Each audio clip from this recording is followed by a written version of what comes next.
દરેક જગ્યાએ ફ્રોડ આજકાલ બહુ થઈ રહ્યા છે, કઈ રીતે એનાથી એલર્ટ રહેવાય? બેઝિકલી એના માટે જે નાણાકીય ફાઇનાન્શિયલ અવેરનેસની જરૂર એની માટે જ છે કે આજે રોજ ન્યૂઝપેપરમાં તમે વાંચતા હશો કે આજે આ શિક્ષકોએ આટલા ગુમાવ્યા, આ વ્યક્તિએ આટલા ગુમાવ્યા, અને મોટે ભાગે એ લોકોના ટાર્ગેટ રિટાયરમેન્ટ પીપલ હોય છે, કેમ કે એની પાસે એક સારા પૈસા આવ્યા હોય છે, તરત કે આ સ્કીમમાં ઇન્વેસ્ટ કરો, આ સ્કીમ, તમને ફોન આવી જાય, તમને રોજના 10 ફોન આવતા હોય, તો તેને માટે તમારે કોમન સેન્સ તો એક એપ્લાય કરવી પડે કે કોઈ વ્યક્તિ તમને ફોન કરે તો એ વ્યક્તિ જાણીતો છે, અજાણ્યો છે. હું એમ કહું કે હું તમને 50% રિટર્ન આપું, પણ સાના બેસ પર 50% મળે, એ તમારે મગજમાં ક્લિક થવું જોઈએ. પેલાને એમ થઈ જાય 50% મળે, ચાલો આપણે આપી દો ને પૈસા એમ.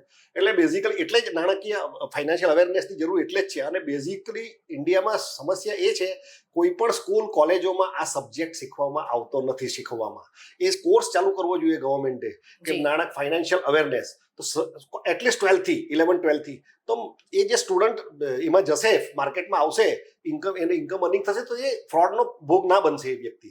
એને ખબર છે કે શામાં ઇન્વેસ્ટ થાય, શામાં ના થાય, શું ક્વેશ્ચન પૂછવાના હોય, જે મારી પાસે જેનો ફોન આવ્યો તેને, એને માટે